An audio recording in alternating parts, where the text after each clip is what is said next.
Picture this. He's standing outside her apartment with a bag of takeout in one hand and a cheap bouquet of supermarket flowers in the other. It's late, he's tired from a long day, and part of him wants to go home, shower, and disappear into his couch. But he texted, "Have you eaten yet?" And she said, "Not really." So he drives over. He rings the bell. She opens the door, smiling but distracted, still on a call with a friend. She takes the bag, gives a quick, "You're so sweet," drops the flowers on the counter without even looking at them, and goes back to her conversation. He sits on the edge of her sofa, listening to half the story of some office drama, and quietly scrolls on his phone, pretending it doesn't sting that his little effort landed like background noise. Or he's the guy who always plans the dates. He checks the restaurant reviews, makes sure it fits her diet, looks at the commute so she won't have to drive too far after work.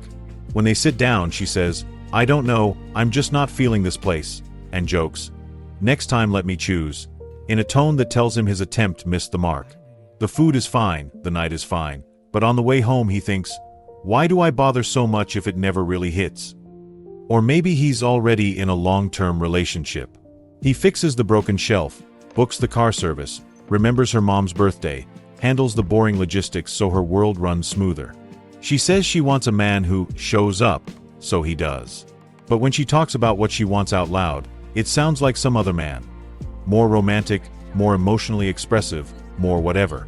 She talks about what he doesn't do, and the things he quietly keeps together fade into the background like the hum of a refrigerator. She's not trying to be cruel, but it lands as, "Everything I do is just expected." Here's the uncomfortable truth that almost no one says out loud. In a lot of relationships, especially in modern dating, effort is not the problem. The problem is invisible effort. It's when one person keeps investing in a relationship in ways that are taken for granted, minimized, or treated like the baseline. And when that happens long enough, love doesn't explode in a dramatic fight. It quietly erodes in the background.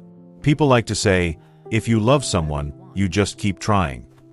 It sounds noble, but emotionally, that's not how humans work. When effort doesn't land, when it isn't seen, appreciated, or at least acknowledged, something inside starts closing. For many men, that closing doesn't look like anger right away. It looks like a softer kind of giving up. Less initiative. Fewer surprises. More neutral, "I don't mind, whatever you want." Because trying began to feel like volunteering for disappointment. The part no one warns you about is this.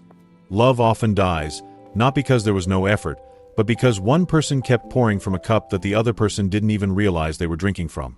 Slowly, without either of them announcing it, a pattern starts to form. At the beginning, he puts in effort with a kind of hopeful energy.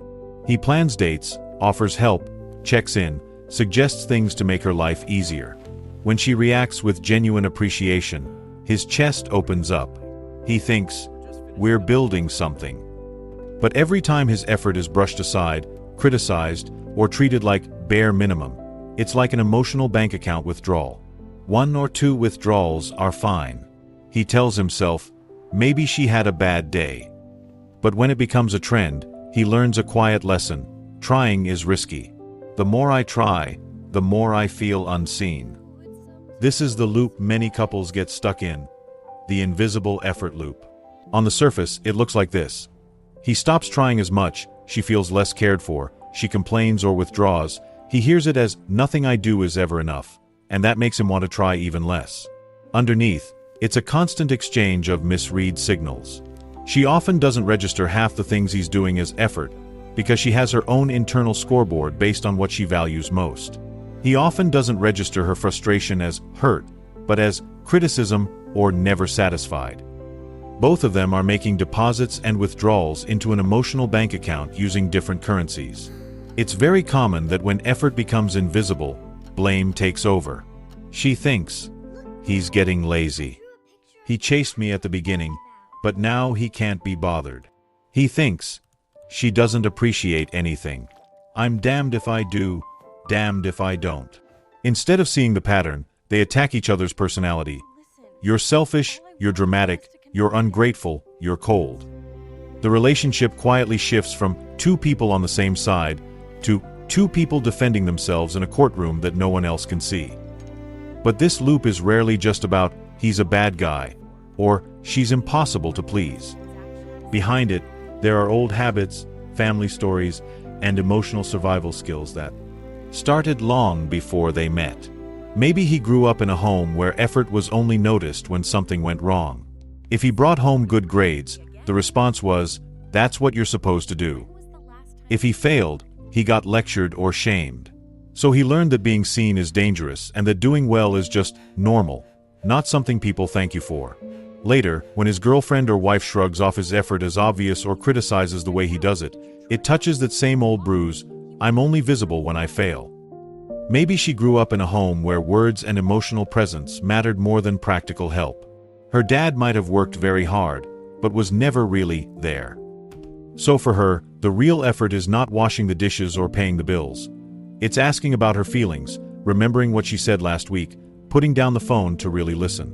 When he runs around doing things but stays emotionally distant, she doesn't register those deeds as love. She experiences them as tasks. In her inner world, she still feels alone, so she talks about needing more, and he hears, "Everything you do is invisible." On top of this, men and women are often speaking different emotional languages about effort. Many men show love through action, fixing, solving, providing, organizing, taking initiative. Many women show love through connection, talking, checking in, noticing subtle shifts, remembering details. Neither is right or wrong. But if no one explains the translation, both sides feel cheated. He thinks, "I'm showing up in the way I know how," and she thinks, "He's physically here but emotionally absent." She remembers her last 5 emotional disappointments in full color. He remembers his last 5 practical efforts that seem to vanish into thin air. Defense mechanisms then pile on top. He starts to numb himself, become chill, make fewer suggestions, avoid vulnerability so he doesn't hear, "Why would you do that? That's not what I meant." She starts to keep a quiet scoreboard in her head, noticing every time he didn't step in, every moment she felt alone, every missed opportunity to show care. She might start joking in a sharp way, making little jabs about his bare minimum, not realizing they land like tiny knives. So what you see from the outside is simple. A man who used to try slowly becoming more passive, and a woman who used to be happy about his efforts slowly becoming more critical. But just beneath that is a more complex truth. 2 people using different yardsticks to measure effort, shaped by their past, their fears, and the emotional language they were never taught to speak out loud. The invisible effort loop isn't about one villain and one victim. It's a system where love gets lost in translation, and no one ever pauses to name what's really happening. From his side, it often starts very simply. In the beginning, he enjoys putting in effort. He picks the restaurant, chooses the movie, sends the good morning texts, drives across town to see her for just a couple of hours. He cancels plans to be there when she has a bad day. At that stage, each effort feels like a seed he's planting in something that might grow. He sees her eyes light up, hears the way she tells her friends, "He did this for me," and he thinks, "Okay, this is what being a good partner is. I can do this." What most people don't realize is that for many men, effort is closely tied to identity. It's not just, "I did something nice." It's, "This is who I am. I'm someone who shows up." When his effort is received with appreciation, his sense of self as a partner becomes stronger. He feels useful, important, chosen.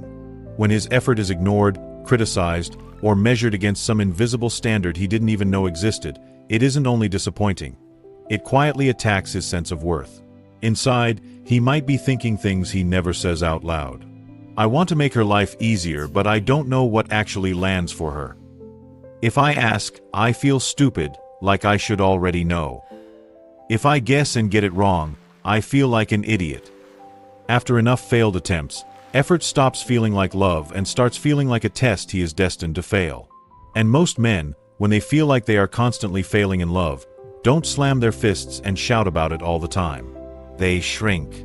They become more careful, more neutral, more distant. Imagine a Saturday.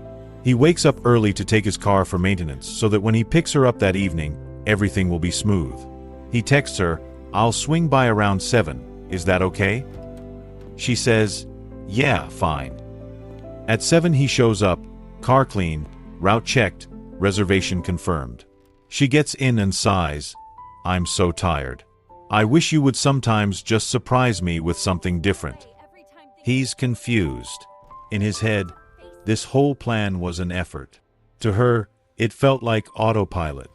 He doesn't argue, but inside he's thinking, "I tried. It doesn't count." Again. Men are often afraid of something. Very specific here. The fear of being seen as not enough no matter what they do. It's not just fear of failure in the task. It's fear of being judged as a failure of a man. That's why criticism about effort cuts so deeply. When she says, "You didn't really think this through," he doesn't just hear feedback about a restaurant or a gift. He hears, "You're careless, you don't really care about me." When she compares him to an ex or to someone else's boyfriend who always remembers the little things, he hears, "You're fundamentally less than." There is also a quiet fear of emotional exposure. If he says, "It hurt when you didn't seem to care about what I did," he risks being told, "Oh my God, why are you so sensitive?" Or, "I never asked you to do that." So instead of opening up, he internalizes the lesson. Don't talk about the hurt, just reduce the risk. In practice, that means less initiative, fewer surprises, more staying in his lane.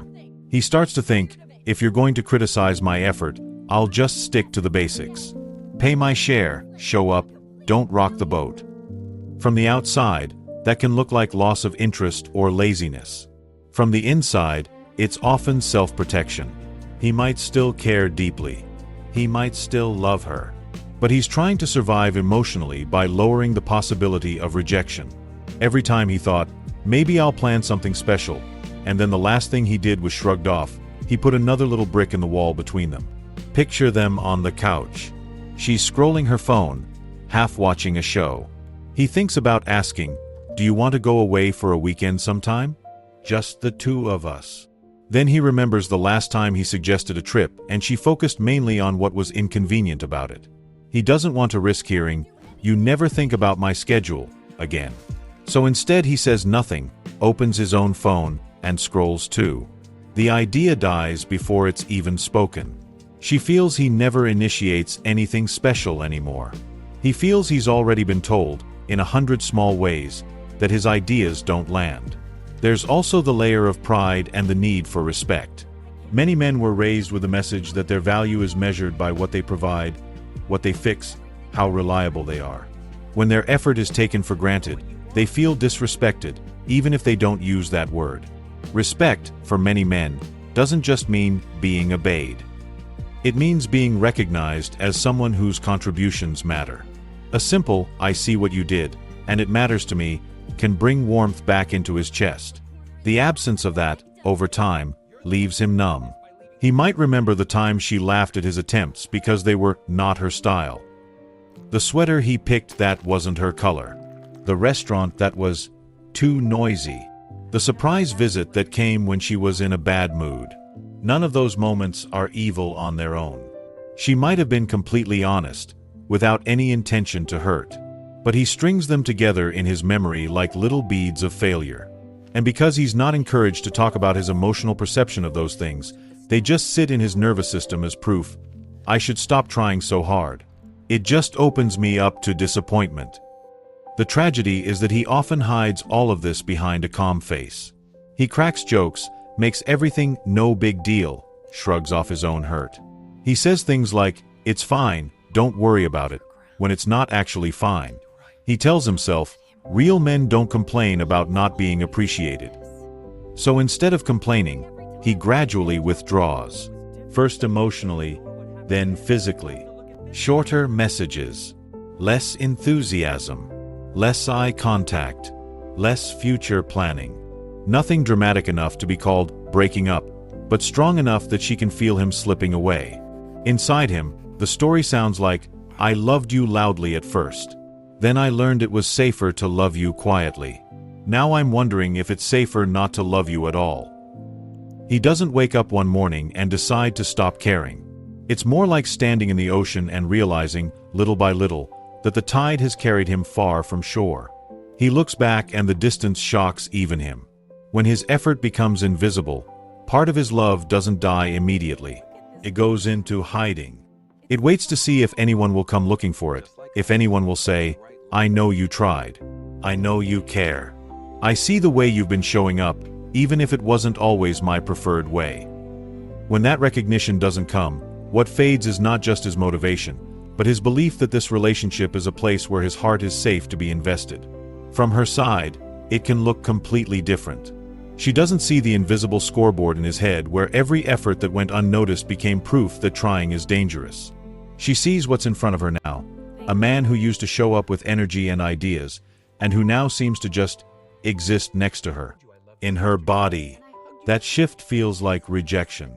She remembers the early days when he texted first, asked questions, made her feel like she was the center of his attention. When that dies down, she doesn't automatically think, his fear of failure has been activated. She thinks, I was special.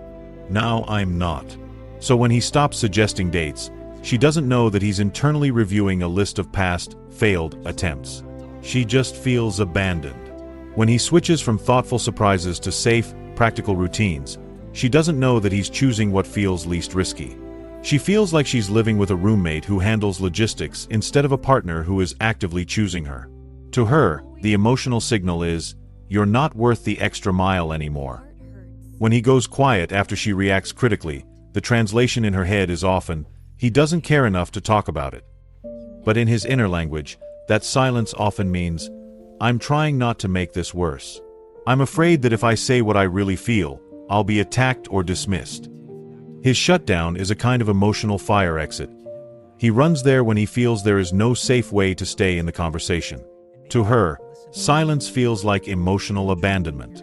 To him, it feels like the only available self-defense. When she says, you never do anything special anymore, she's trying to name her hunger. She misses feeling chosen, prioritized, surprised. It's her way of saying, I miss the version of us where we were awake and alive. But he might hear it in a completely different language. You're a failure. Everything you do now is worthless. The more she points out what's missing, the more his nervous system hears, you're not enough. That's when his love doesn't necessarily disappear, but it goes underground, where it feels safer. Here's another translation that often gets lost. Many men express love through service and problem solving. When he drives over late at night because her tire is flat, when he spends his weekend fixing her Wi-Fi, when he double-checks her flight times and sends them to her again so she doesn't miss the plane, he's not just doing chores. He's saying, you matter to me. Your life matters to me.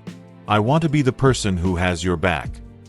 If she grew up in a world where real love meant long, deep talks, handwritten letters, or big romantic gestures, she might not fully recognize these actions as the emotional currency they are for him. So when she casually says, well, that's just what a decent boyfriend should do, it's easy for her to feel she's stating a fact. But in his language, that can sound like, your love language is nothing special. Your way of loving doesn't count. It's like he's been paying into their shared emotional bank account with the only currency he really knows, and someone hangs a sign on the wall saying, this currency has little value here. After a while, he stops wanting to spend. The same goes for his need for appreciation. Many women hear appreciation and think, do I really have to clap for basic adult behavior? That's understandable. No one should have to throw a parade because someone did the dishes once. But appreciation doesn't mean worship. It means acknowledgement. For a lot of men, a simple, thank you for taking care of that, I noticed, isn't about ego. It's about feeling like their presence in the relationship actually makes a difference. Without that, they start to feel interchangeable, like any other pair of hands could replace them. On the other side, when he withdraws his visible effort, she often responds with protest. Sometimes that protest is loud. Arguments, accusations, emotional outbursts. Sometimes it's quieter. Sharp jokes, sarcasm, distance. Underneath, the message is, I feel you pulling away and it scares me. But he rarely hears it that way. He hears, you're failing again. So he retreats further. She increases the volume, hoping he'll finally hear, I miss you. He hears, you're never enough, and his system shuts down even more. Two different languages, one painful loop. If you're a woman watching this, there's a translation here that might hurt a little, but it's important.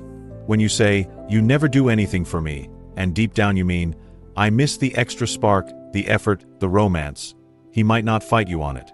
He might just go quiet and accept that sentence as a global truth about himself. In his inner world, that can become a core belief: no matter what I do, it will never count. That belief is like acid on motivation. It doesn't make him want to try harder. It makes him want to give up. When he says, "I don't know what you want," it can sound like laziness or an excuse. Sometimes, yes, it's avoidance. But very often, it's also literal confusion. The things he thought were loving didn't land. The things she says she wants feel vague or constantly shifting. He feels like he's playing a game where the rules change every week. Instead of admitting how lost he feels, which would make him vulnerable, he folds his cards and plays safe.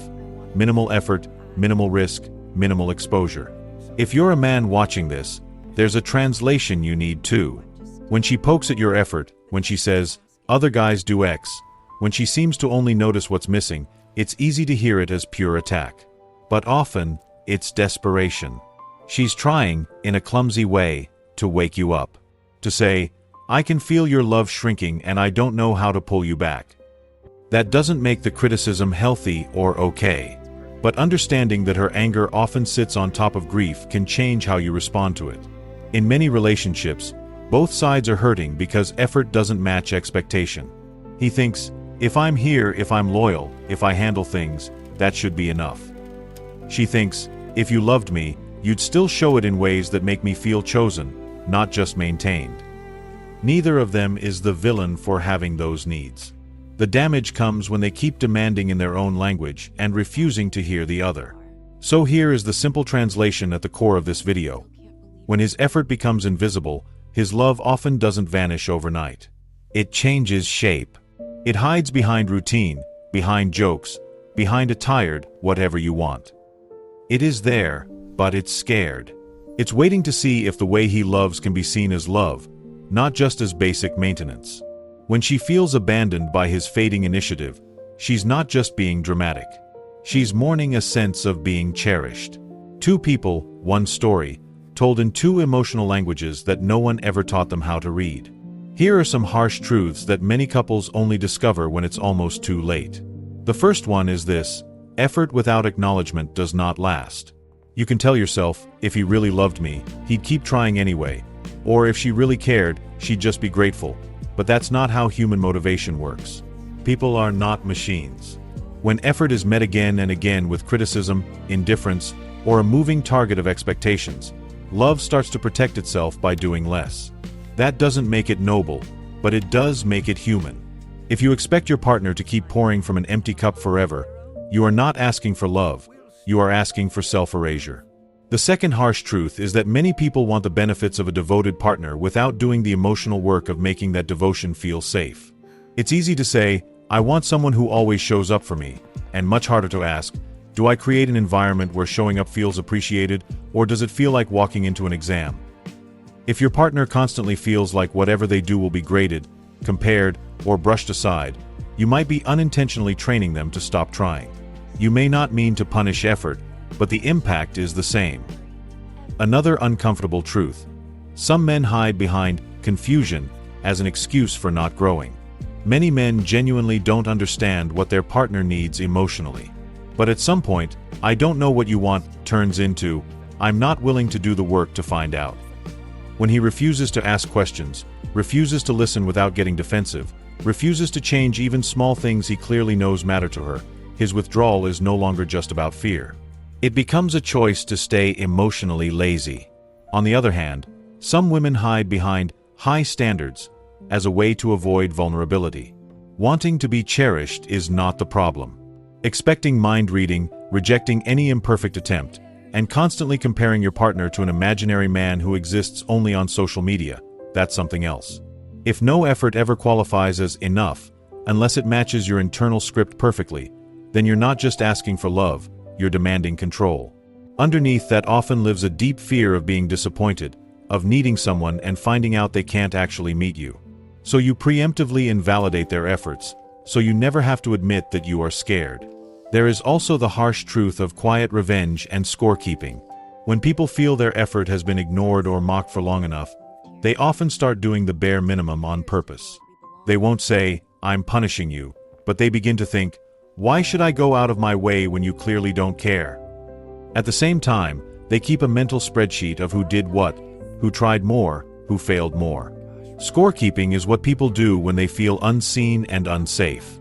It's a way of saying, "Look, I really am carrying more." But if you live in that spreadsheet, you will eventually turn your partner into an opponent instead of a human being.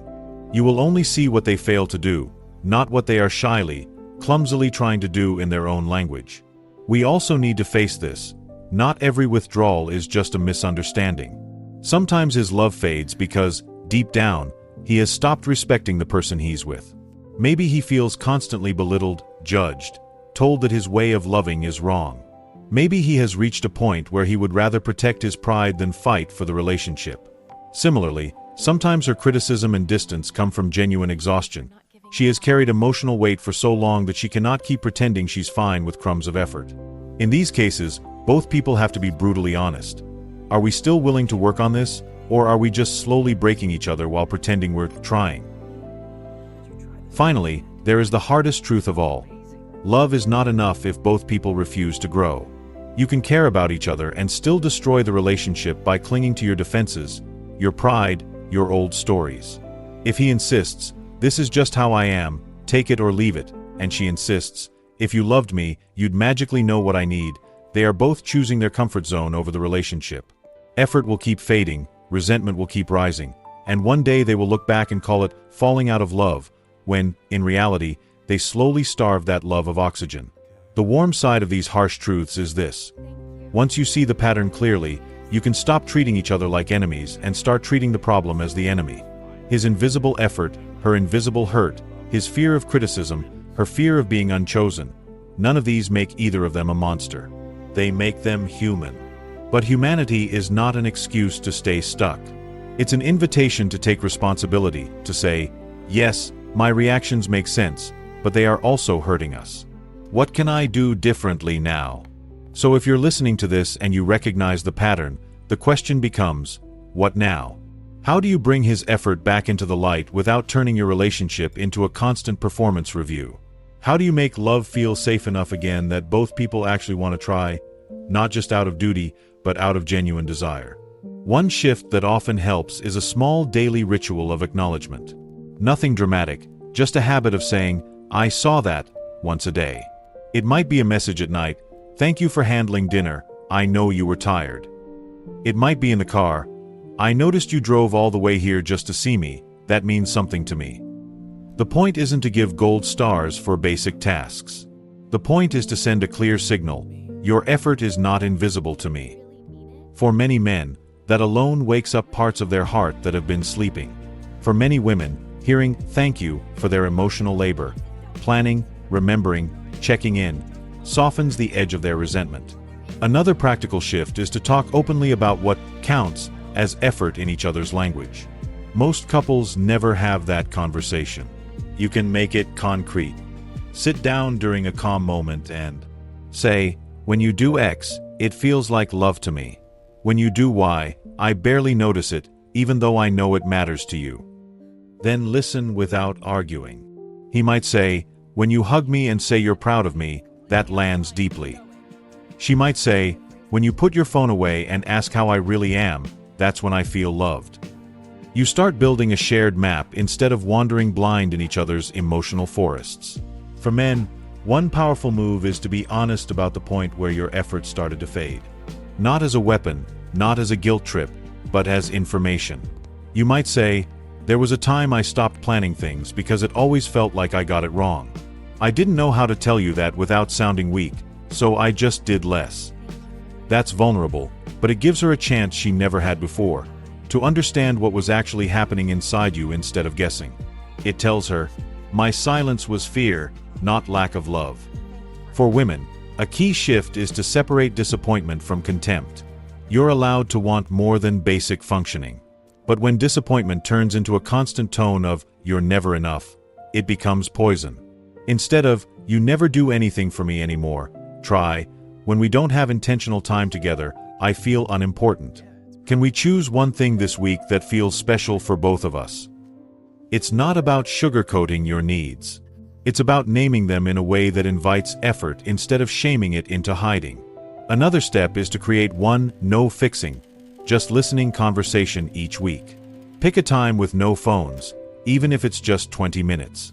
One person talks about what's been heavy on their mind, including the things that feel unfair or lonely in the relationship. The other person's only job is to listen, reflect back what they heard, and ask a couple of curious questions. No defending, no cross-examining. Then you switch. This doesn't solve everything, but it builds something effort desperately needs to survive: emotional safety. It also helps to agree on small shared experiments rather than grand promises. Instead of, "You need to change everything," think, "For the next 2 weeks, let's try this one thing." Maybe it's, "We each name one effort the other made that we appreciated every night before bed." Maybe it's, "Once a week, he plans something small, and she resists the urge to critique the details and focuses on the intention." Maybe it's, "She will ask directly for one specific thing, and he will try to act on it without sulking." Experiments lower the pressure. They say, "We're learning, not you're on trial." Finally, there's the quiet inner work each person has to do alone. For him, that might mean asking, "Where did I learn that it's safer to shut down than to say I'm hurt?" And, "How can I show up as someone who can hear feedback without collapsing?" For her, it might mean asking, "Where did I learn that if I don't push, no one will really choose me?" And, "How can I honor my needs without constantly putting you in the role of the failing student?" These are not questions you answer in one afternoon. They guide how you show up over time. The way out of this dynamic is not one-sided. He doesn't have to become a mind reader, and she doesn't have to praise every tiny thing he does. But both have to move. He has to risk bringing his effort back into the light, even if he's scared. She has to risk softening, even if she's tired of being disappointed. Together, they have to decide that invisible effort and silent withdrawal are not going to be the quiet script running their relationship anymore. Here is a quiet truth. Most of us were never given a manual for love. We learned from half-watched movies, tired adults, and our own guesswork. No one sat us down and said, "This is how you see your partner's effort. This is how you say what you need without crushing their spirit. This is how you keep love alive when work, stress, and old wounds crowd the room." So when it starts to hurt, we don't think, "We're untrained." We think, "You don't care enough," or "Maybe we were never meant to last." If his effort has become invisible and his love has started to fade, it doesn't automatically mean there is no way back. It usually means too many small hurts piled up without words, too many misread signals, too many evenings where both of you felt alone but pretended everything was fine. Maybe you recognize yourself as the man who slowly gave less because every attempt felt like a test you were failing. Maybe you recognize yourself as the woman who asked for more and, without meaning to, made him feel like nothing he did would ever be enough. Maybe you see that you have both been begging, in different languages, for the same thing: "Please see me. Please let my effort matter here."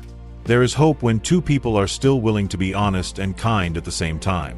Hope does not mean ignoring the damage. It means being able to say, "We have both made each other's love feel small. We have both defended ourselves instead of protecting us.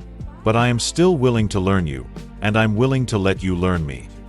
It means being willing to hear that your partner's experience is real, even when it doesn't match your memory. It means risking small efforts again: an invitation, a message, a soft touch, paired with simple acknowledgments. "I noticed. That helped. Thank you."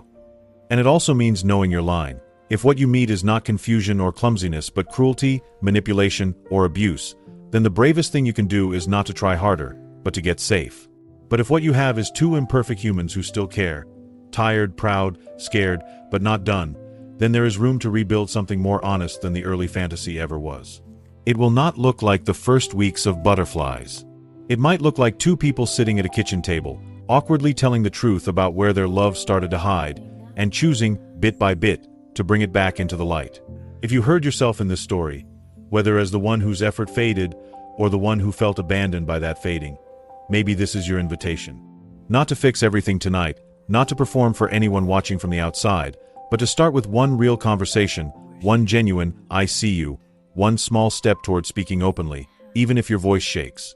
Because that is often the moment when love stops slowly dying in the dark and finally has a real chance to grow up.